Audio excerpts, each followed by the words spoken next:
Megastar Chiranjeevi గారి speech. అందరికీ నమస్కారం.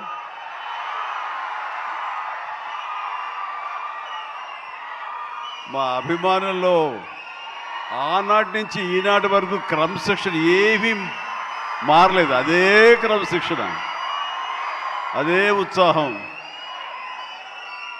మాట్లాడేవాళ్ళు ఏం మాట్లాడతారు ఇందామంటే కూడా వినపడని అంత గొడవ చేస్తున్నారు మీరు. మీ ఉత్సాహానికి, మీ ప్రోత్సాహానికి మరొకసారి అందరికీ పేరు పేరున నా అభిమానులకు నేను స్వాగతం పలుకుతూ, మీ ఉత్సాహం మమ్మల్ని ఇంత వాణి చేసింది, మా రామ్ చరణ్ ఇంత వాణి చేసింది. సో ముఖ్యంగా మీ అందరికీ నా స్వాగతం పలుకుతూ, ఈ రోజున ఇక్కడికి నేను ఒక అతిథిగా వచ్చిన, ముఖ్యంగా ఒక సీనియర్ నటుడిగా, ఈ సినిమా మీద ప్యాషన్ ఉన్నటువంటి ఒక వ్యక్తిగా, ఈ రోజున ఈ సినిమా ఇంత పెద్ద హిట్ చేసినందుకు ప్రతి ఒక్కరికి యూనిట్తో పాటు నేను కూడా ధన్యవాదాలు తెలియజెప్పాలని వచ్చాను. ఇలాంటి సినిమాలు రావాలి, పరిశ్రమ సుభిక్షంగా ఉండాలి, కళకళలాడుతూ ఉండాలి. దానికోసం ఈ సినిమాని ఇంత పెద్ద హిట్ చేసినటువంటి ఈ సినిమా ఇంత విజయం సాధించినందుకు దోహదపడినటువంటి ప్రతి ఒక్కరికి నేను కూడా బాధ్యతగా నా హృదయపూర్వక ధన్యవాదాలు చెప్పుకోవాల్సిన సమయం ఇది. అండ్ ఈ రోజున ముఖ్యంగా చెప్పాల్సి వస్తే, నేను ఈ సినిమా చూసినప్పుడు ఒక భావోద్వేగానికి లోనయ్యాను. చాలా అరుదైన సినిమాలు కొన్ని ఆ రకమైన ఫీలింగ్ ఇస్తాయి. ఆ సినిమాలో నేను ఒక క్యారెక్టర్ని, ఒక ట్రైబల్స్ యొక్క జీవన విధానాన్ని, వాళ్ళ ఆవేదాన్ని, వాళ్ళ బాధని, వాళ్ళ పోరాటాన్ని ఇన్ని చూడగలిగానే తప్ప ఇదో సినిమా బాగా చేశారు, బాగా యాక్ట్ చేశారు, అద్భుతంగా చిత్రీకరించారు డైరెక్టరు, ప్రొడ్యూసర్ బాగా రిచ్గా చేశారు అన్న భావం పోయింది. కేవలం ఒక ట్రాన్స్లోకి వెళ్ళినటువంటి భావం కలిగింది. ఎన్నో చోట్ల నేను కూడా క్యారెక్టర్తో పాటు క్యారియర్ అయిపోయి ఒక ఉద్వేగానికి లోనయ్యాను. వాళ్ళతో క్యారెక్టర్తో పాటు నేను ఆ బాధను అనుభవించాను. వాళ్ళ పోరాటంలో నేను ఒకనయ్యి ఈ సినిమాలో ట్రావెల్ చేశాను చూస్తున్నంతసేపు.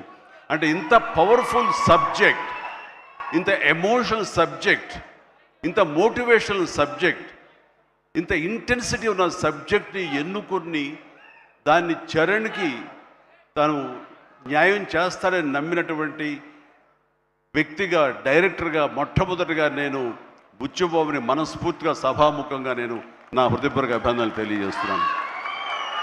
ముఖ్యంగా గాడ్ బ్లెస్.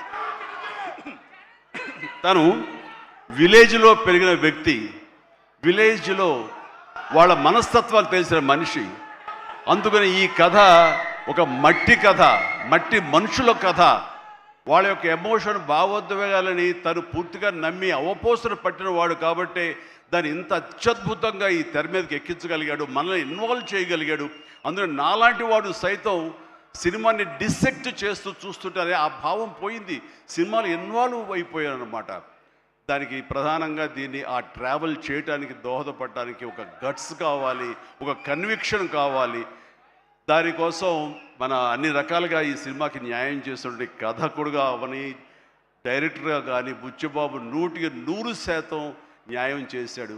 అండ్ ఇలాంటి బుచ్చిబాబు లాంటి శిష్యుల్ని చేరదీసి వాళ్ళలో ఉండేటటువంటి టాలెంట్ని సానబట్టి ఈ సానా బుచ్చిబాబుని మన అందరికీ గిఫ్ట్గా వదిలిన మా సుకుమార్ మాస్టర్ గారిని మనస్ఫూర్తిగా నేను అభినందించకుండా ఉండలేకపోతున్నాను.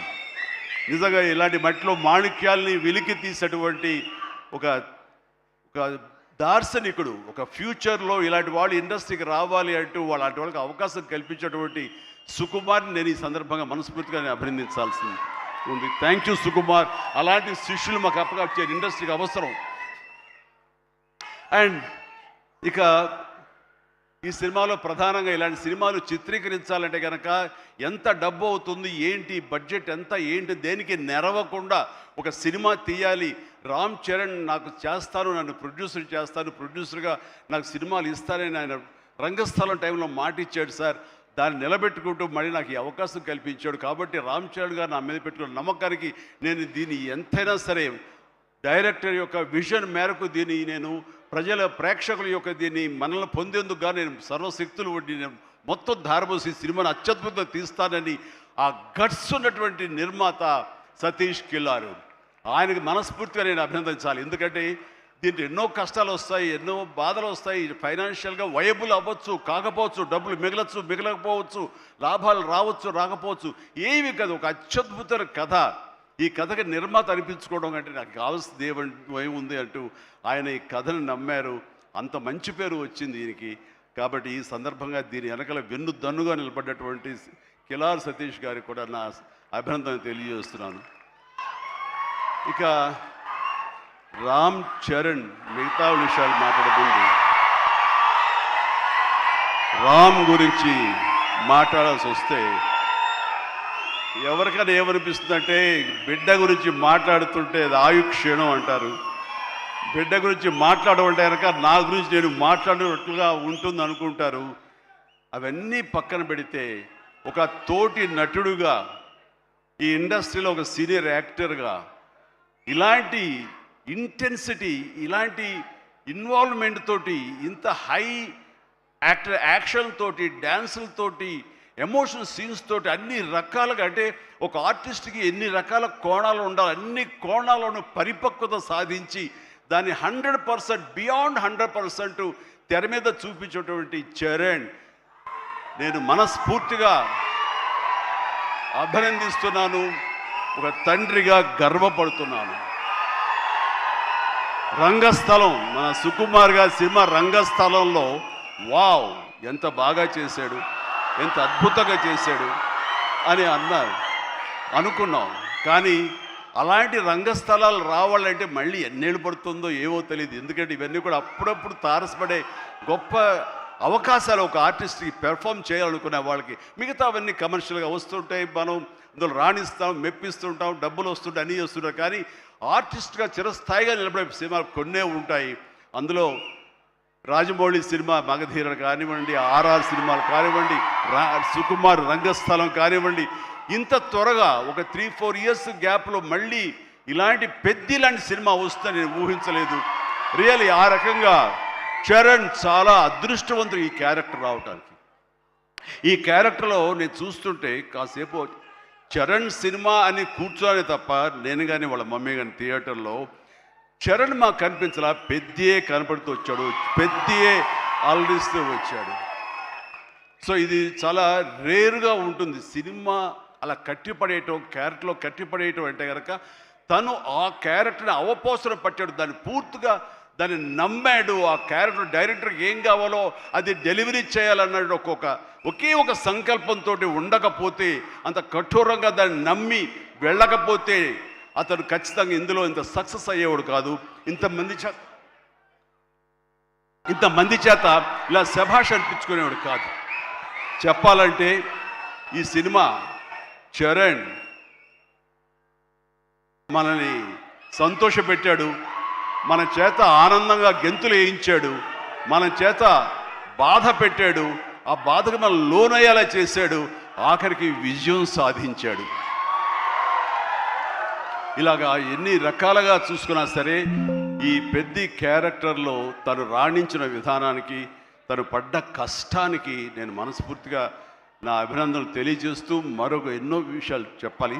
అందులో మరొక విషయం ఏంటంటే, ఆర్టిస్టులు అనేవాళ్ళు వాళ్ళ క్యారెక్టర్లో ఎమోషన్ వాళ్ళు ఓన్ చేసుకుని ఫీల్ అవ్వాలి తప్ప, వాళ్ళు ముఖవళికలతోటి, ఫేషియల్ ఎక్స్ప్రెషన్స్ తోటి, ఫేషియల్ మజిల్స్ తోటి రాణించి రక్తి కట్టించాలన్నది పెర్ఫెక్ట్ యాక్షన్ కాదు.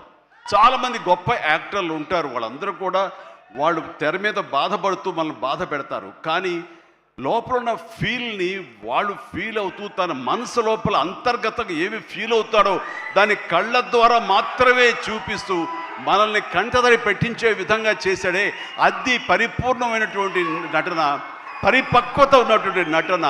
ఈ రోజున రామ్ చరణ్లో పరిపూర్ణత, పరిపక్వతను నేను 100% నేను సాటిస్ఫై అయ్యే విధంగా చేయగలిగాడు. మీరందరూ కూడా ఆశీస్సులు అందించే విధంగా, దాన్ని ఆమోదించే విధంగా ఈ రోజున తెర మీదకి కనిపించిందంటే కనుక అది దాన్ని మనస్ఫూర్తిగా ప్రతి ఒక్కళ్ళం అభినందించాల్సినటువంటి ఇది.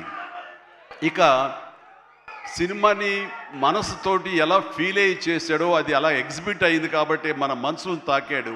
అది పక్కన పెడితే ఏ రకంగా బాడీ ట్రాన్స్ఫార్మ్ అయ్యాడు. ఒక నిమిషం ఆగండి, మీరు బాధ్యతగా వినండి. నేను చెప్పే విషయాలు మీ అందరిని కూడా మోటివేట్ చేసే విషయాలు, అందుకనే మీరు క్రమశిక్షణతో ఉండండి. Thank you very much. Please ఒక నిమిషం. మీరు ప్రతి వాళ్ళకి ఒక ధ్యేయం ఉండాలి. ఆ ధ్యేయంని మనం ఓన్ చేసుకోవాలి. ఆ గోల్ వైపు వెళ్ళేందుకు ఫిజికల్ కష్టం సరే ఎలా పడాలంటాలో ఈ రోజున ఒక స్టార్ కొడుకు గోల్డెన్ స్పూన్తో పుట్టాడు. చరణ్కి అవసరం లేదు. డైరెక్టర్ ఏం చెప్పాడు అది మెకానికల్గా చేసి వెళ్ళిపోతే ఇదే సినిమా ఇదే హిట్ అవుతుంది, ఇంతే అవుతుందేమో తెలియదు, కానీ దాన్ని మించి అయ్యింది. బియాండ్ 100% అయింది అంటే కనుక చరణ్ వన్ మ్యాన్ షో అంటున్నాడు అన్న. మీరందరి చేత నేషనల్ అవార్డు వస్తుంది. నేషనల్ అవార్డు విన్నింగ్ పెర్ఫార్మెన్స్ అంటున్నారంటే అవార్డు రానివ్వండి రాకపోనివ్వండి అది పెద్ద సమస్య కాదు. ఈ రోజున రంగస్థలాన్ని కూడా రావాలని నాతో సుకుమార్ గారు ఎన్నోసార్లు అన్నారు. ఇది అవార్డు విన్నింగ్ పెర్ఫార్మెన్స్ అని అంత బాగా చేశాడు మన చరణ్ అంటే అవార్డు రావాల్సిన అవసరం లేదు. అవార్డు రావడం ఎన్నో దారులు ఉంటాయి, రావచ్చు రాకపోవచ్చు. బట్ ప్రజల మనుషుల్లో ఎంత అత్యుత్తమ నటన ఇచ్చాడు అన్నారే, దాని మించిన అవార్డు ఇంకోటి ఉండదు అనేది నేను ప్రగాఢంగా నమ్మిన విషయం. కాబట్టి చరణ్ వాళ్ళందరూ ఒక way of expression award winning performance అంటుంటే కనుక థ్యాంక్ యూ సో మచ్ అనుకోవాలి. కానీ ఈ సినిమాలో తన బాడీగా ట్రాన్స్ఫార్మ్ అయ్యింది. నేను ఎవ్రీ డే ఇంట్లో చూసేవాడిని. ఎర్లీ మార్నింగ్ లెగిచి ఎక్సర్సైజ్ చేసి క్రమం తప్పకుండా ఎక్సర్సైజ్ చేసి మళ్ళీ పగలంతా ఇక్కడ యాక్షన్ సీక్వెన్స్లో పాల్గొని అలిసిపోయి ఇంటికి వచ్చి స్నానం చేయకుండా మొహం కడుక్కుని ఒక సూప్ తాగి కొంచెం ఎనర్జీ గెయిన్ అయిన తర్వాత మళ్ళీ 9 to 10 ఈవినింగ్ మళ్ళీ ఎక్సర్సైజ్ చేసేవాడు. నేను అన్నాను అవసరమా ఇది ఇలా చేస్తున్నాడు వీడు, అవసరమా అంటే లేదు రేపు మార్నింగ్ మళ్ళీ ఫ్రెష్గా ఉండాలి బాడీ, లేకపోతే సహకరించదు, రేపు పొద్దున మళ్ళీ యాక్షన్ సీక్వెన్స్లు ఉన్నాయి, ఈ రెజ్లింగ్ ఉంది నాకు అది ఇది అంటే చెప్తుంటే కనుక వాళ్ళ అమ్మ చాలా బాధపడిపోతుంటుంది. కానీ నాకైతే మాత్రం శబాష్ కష్టాన్ని నమ్ముకున్నాడు, నాకేంట్లే అనే ధోరణిలో లేడు.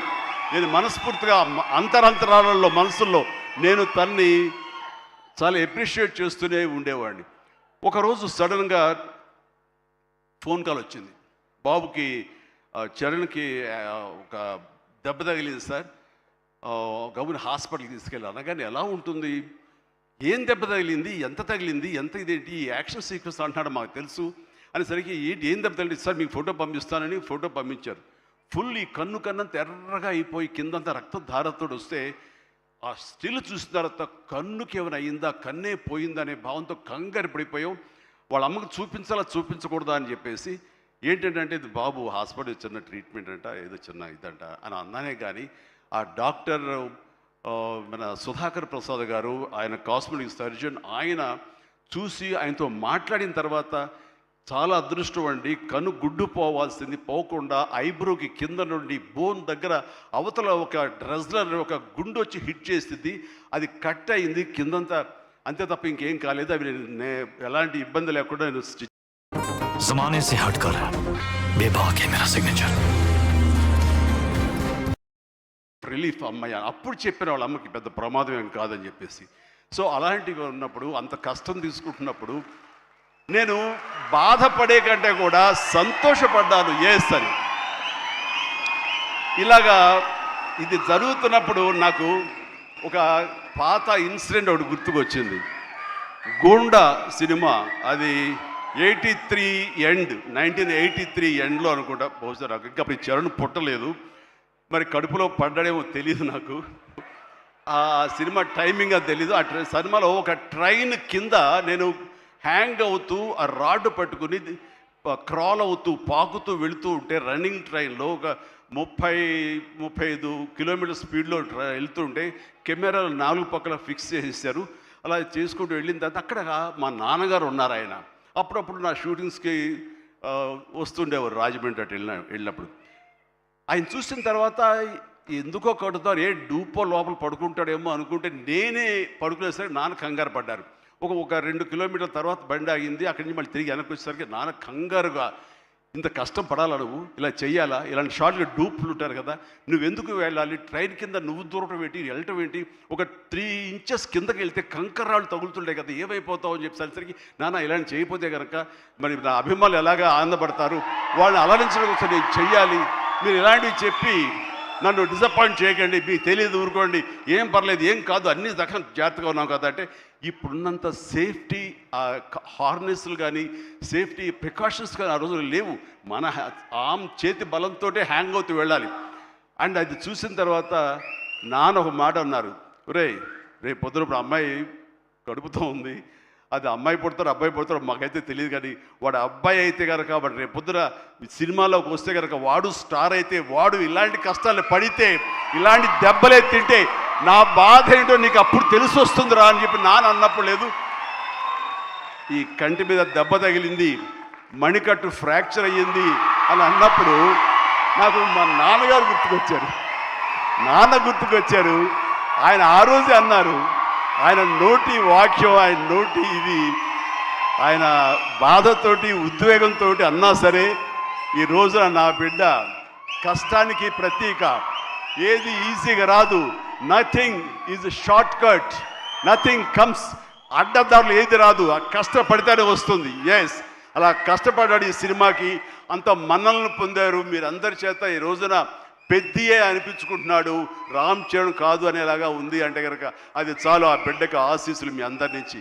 ఇలాగే ఉంటాం మేము, ఎప్పుడు కష్టపడ్డ ఒకటే నమ్ముకున్నాము, కష్టపడతాం తప్ప ఏది షార్ట్ కట్లో కావాలని కోరుకోవు, ఒళ్ళు వంచి పనిచేస్తాం. ఈ రోజుకి అదే. ఈ రోజు కూడా చిరంజీవి గారు మీరేంటి 2 పూటలు ఇంకా ఎక్సర్సైజ్ చేస్తారంటే, అవకాశం ఉంటే 2 పూటలే చేస్తాను, బట్ ఒక పూట మాత్రం చాలా ఖచ్చితంగా చేస్తాను. ఇద్దరం జిమ్లో ఒకరు పోటీ పడుతుంటాం అనమాట. మరి సరదాగా పర్సనల్ విషయాలు మీతో నేను షేర్ చేసుకోవడం ఆనందంగా ఉంది. అండ్ చరణ్ ఈ సినిమాలో తను నటించలేదు, జీవించాడు. అందుకనే ఇంకా చిరంజీవి కాదు, తను చరణ్ జీవి అని మీ నుంచి వచ్చిన మాట ఇది. నిన్న కూడా ఢిల్లీలో పిఎం గారు నరేంద్ర మోడీ గారితో పాటు తను కూడా ఒక కాంక్లేవ్లో పాల్గొన్నాడు, రిపబ్లిక్ టీవీ కాంక్లేవ్లో పాల్గొన్నప్పుడు వాళ్ళు కొత్త కాయినేజ్ పెట్టారు, న్యూ ఏజ్ మెగాస్టార్ అని. ఎస్, మనం ఇలాంటి అవకాశాలు నాకు రాలేదు, కానీ చరణ్కి వచ్చింది. చరణ్ దాంట్లో నిరూపించుకుని ఒక అడుగు ముందుకు వెళ్తున్నాడు. కాబట్టి చరణ్ని ముందుంచి నేను వెనక ఉండడం అన్నది సబబు, అది కరెక్టు. బిడ్డలు ఎదిగినప్పుడు, బిడ్డలు ముందుకు వెళుతున్నప్పుడు ఆ పొందే ఆనందం అంతా ఇంత కాదు. సో ఈ రోజున ఈ పెద్ది తర్వాత రంగస్థలంలో కొంతవరకు, ఇప్పుడు ఈ పెద్ది తర్వాత పుత్రోత్సాహం అనేది 100% నేను ఫీల్ అవుతున్నాను. అండ్ ఎవరో అన్నట్లుగా మరి బిడ్డ పైకి వచ్చాడు, బిడ్డ ఫుల్ ఫిట్గా చేస్తాడు కదా, ఇంకా మీరు చెయ్యాలంటే ఆహా, ఆ విషయం మాత్రం ఎస్ చెయ్యాలి. నేను అంటాను, ఇప్పుడు పని చేయటం డబ్బు కోసమో లేకపోతే ఇంకోటి కోసమో లేకపోతే ఇంకా మీరు ఆర్టిస్ట్గా పేరు సంపాదించుకోవడం కోసం కాదు. ఇది పని చేయటంలో ఆనందం ఉంది, పని చేయటంలో ఒక ఎనర్జీ ఉంటుంది. సో అది పూర్తిగా జీవితకాలం అనుభవించిన నాకు, 47 సంవత్సరాల పాటు అనుభవించిన నాకు, ఆ పని అంటే ఆ ఉత్సాహం అంతే. జస్ట్ 24 అవర్స్ బ్యాక్ మొన్న ఉదయం 4:30 లేచాను. ఎందుకంటే ఎక్కడో అల్యూమినియం ఫ్యాక్టరీలో నేను 8 o'clock షార్ట్లో ఉండాలి అంటే 4:30 లెగిస్తేనే కానీ నేను వెళ్ళలేను. 4:30 లేచాను, ఒక 1 hour ఎక్సర్సైజ్ చేస్తాను, మేకప్ అండ్ వెళ్ళిన తర్వాత ఏం ఓపిక అండి మీకు అట్లాగా, ఇంకా ఎన్నాళ్ళు పని చేస్తాను మా ఆవిడ అంటుంటే, సరే చాలు వెళ్ళమ్మా ఇలా చెప్పిన డిసప్పాయింట్ చేయకుండా నేను చేయాలి, చేతిలో ఉత్సాహం అని చెప్పి. సో పని అనేది నాకు మాకందరికీ జీవన ఇది, మనకి అది ప్రతి ఒక్కరికి కావాలి, అది లైఫ్ లైన్ మనకి. సో పని చేసే విధంగా ఉండాలి. సోంబేరితనం కానీ, చూద్దాంలని పోస్ట్పోన్మెంట్లు కానీ, ప్రొకాస్టినేషన్స్ కానీ, ఇవన్నీ కూడా మా దగ్గరికి, మా ఇంట్లోకి రావు, మా గుమ్మంలోకి రావు, మా యొక్క కాంపౌండ్లోకి రావు. అందుకనే అదే కష్టాన్ని తను నమ్ముకున్నాడు, అదే కష్టాన్ని నేను నమ్ముకున్నాను. మా కష్టానికి ప్రతిఫలంగా మమ్మల్ని ఎక్కడో మీ గుండెలు ఎక్కడో పెట్టారు. అంత మంచి స్థానం మాకు ఇచ్చినందుకు చరణ్ తరపున, నేను మా కుటుంబం తరపున మీ అందరికీ మనస్ఫూర్తిగా, ప్రజానీకానికి, ప్రేక్షక లోకానికి, ఎవరైతే ఈ సినిమాని ఆదరించారో, చిన్న బిడ్డల దగ్గర నుంచి, టీవీల ముందు డ్యాన్స్ వచ్చే బిడ్డల దగ్గర నుంచి, థియేటర్లో కన్నీళ్ళు పెట్టుకుని ఎమోషనల్ అయినటువంటి యువత వరకు, అమ్మాయిలు కానీ, అబ్బాయిలు కానీ, పెద్దవాళ్ళు కానీ, వీళ్ళందరూ చూసి ఆనందిస్తుంటే నేను కూడా వావ్ చాలు ఈ జన్మ కన్నా ఫీలింగ్ నాకు ఇచ్చాడు. Thank you Charan, love you రా, లవ్ యూ మై గాడ్. ఇక ఈ సినిమాలో ప్రత్యేకంగా చెప్పాల్సింది నెక్స్ట్ జగపతి బాబు గారు. జగపతి బాబు గారు ఆంగికం, ఆహార్యం టోటల్గా మారిపోయింది. అసలు జగపతి బాబు అనే ఆ వాయిస్ వినేంతవరకు నాకు తెలియదు. ఈ సినిమాలో ఒక ఆయువు పట్టులాగా ఉండి, ఒక సోల్ ఆఫ్ ద ఫిలిం అని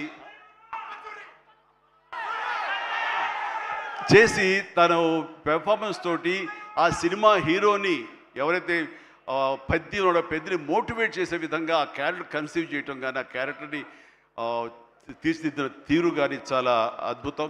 అలాగే ఒక హుందాతనంతో శివరాజ్ కుమార్ ఎందుకు పెట్టారా, ఏముంటుందో అనుకుంటే కనుక, చరణ్ లాంటి ఆర్టిస్ట్ని మీద అజమాయిషీ చేసేవాడు ఎవరైనా ఉండాలి అంటే వాడికి ఒక స్టామినా ఉండాలి, ఒక స్ట్రెంగ్త్ ఉండాలి, ఒక ఇమేజ్ ఉండాలి. అందుకనే శివరాజ్ కుమార్ నాకు సోదరుడు సమానం. తను తీసుకుని ఈ సినిమాలో హుందాతనంతో తను డిగ్నిఫైడ్గా తను చేసి ఈ క్యారెక్టర్కు నిండుదనం తీసుకొచ్చాడు. అలాగే తన అందచందాలతో ఆనాడు మా శ్రీదేవి తనయ జాహ్నవీ కపూర్ తన అందాలతోటి, సాంగ్స్ తోటి అమ్మాయి అలరించింది. అండ్ దాని తర్వాత ప్రతి నటులకు పేరు పేరున నా హృదయపూర్వక అభినందనలు తెలియజేస్తున్నాను. తర్వాత ప్రధానంగా ఇక టెక్నీషియన్స్కి వస్తే కనుక రెహమాన్ గారికి ప్రథమ తాంబూలం ఇవ్వాలి. రెహమాన్ గారు ఈ సినిమా ఎలా ఒప్పుకున్నారు, ఏమిటి, ఎలా ఒప్పించాడు, నువ్వు ఏ భాషతో మాట్లాడావని జోక్ చేస్తూ మాట్లాడుతున్నాం. కానీ ఒక మంచి కంటెంట్ ఉంటే కనుక ప్రాణం పెట్టి చేయాలనుకునే ప్రతి టెక్నీషియన్ దాన్ని ఓన్ చేసుకుంటాడు. ఆ రకంగా ఈ కథని పెద్దని ఓన్ చేసుకుని దానికి ప్రాణ ప్రతిష్ఠ చేసినటువంటి రెహమాన్, దాని సాంగ్స్ ఇచ్చి మేము అందరి చేత ఉత్సాహంగా కేరింతలు పెట్టే విధంగా, ఉత్సాహం డ్యాన్స్ ఇచ్చే విధంగా చేసినటువంటి రెహమాన్ గారికి కూడా సభాముఖంగా నా హృదయపూర్వక అభినందనలు తెలియజేస్తున్నాను. అండ్ ర్యాండీ రత్నవేలు గారు మాకు మన సినిమాలు పనిచేశారు, మా 150కి. అలాగే చరణ్తో కూడా కపుల్ ఆఫ్ మూవీస్ చేశారు. ఆయన టోటల్గా ఇంకొక పెద్ద లోకాన్ని చూపించాడు. ఆయన పెద్ద లోకాన్ని అంటే ఎక్కడ కూడా అది మన హైదరాబాద్ పరిసర ప్రాంతాల్లోనూ మహా అయితే కొంచెం శ్రీలంక దాకా వెళ్ళారు. శ్రీలంకలో తీసి ఎక్కడ చేశారు. కానీ అది టోటల్గా గతంలో ఎప్పుడు చూడని విజువల్స్, ఆ రకంగా విజువల్ వండర్ క్రియేట్ చేసిన రత్నవేలును కూడా మనస్ఫూర్తిగా నేను అభినందిస్తాను. అలాగే ఆర్ట్ డైరెక్టర్స్ కానివ్వండి, ప్రొడక్షన్ మన నూలి ఎడిటర్ నవీన్ నూలి గారు కానీ, ఇలా ప్రతి ఒక్కరు కూడా పూర్తిగా ఇన్వాల్వ్ అయ్యి వాళ్ళ శాఖలో న్యాయం చేస్తూ టోటల్గా కాంప్రహెన్సివ్గా ఈ సినిమాకి మరో లెవెల్కి వెళ్ళడానికి దోహదపడ్డారు. వీళ్ళందరికీ కూడా మనస్ఫూర్తిగా అభినందిస్తూ, సతీష్ గారు ఇలాంటి సినిమాలు మీరు చెయ్యండి. అండ్ ఈ సినిమాలు డెఫినెట్గా ఆదరిస్తారు ఒక న్యూ వేవ్ థాట్ తోటి. అండ్ బుచ్చి మళ్ళీ ఒకసారి చెప్తున్నాను, ఇలాంటి అవకాశాలు, ఇలాంటి థాట్స్ వస్తే మాత్రం డెఫినెట్గా నువ్వు చెయ్యాలి మీ గురువుగారు ఆశీస్సులతోటి. అండ్ మనస్ఫూర్తిగా అభినందిస్తూ నాకు ఈ అవకాశం ఇచ్చినందుకు thank you so much. Thank you and excellent. Bye everyone, good night and take care. జాగ్రత్తగా వెళ్ళండి. అమ్మా నాన్నలు మీకోసం ఎదురు చూస్తుంటారు. సంతోషంగా ఇంటికి వెళ్ళండి. Bye, good night. Thank you so much. Megastar Chiranjeevi గారికి ప్రత్యేకమైన కృతజ్ఞతలు. పోలీస్ డిపార్ట్మెంట్కి చాలా థ్యాంక్స్, కమిషనర్ గారికి ప్లస్ ఈ ఏరియా పోలీస్ డిపార్ట్మెంట్కి అందరికీ థ్యాంక్స్ అండి.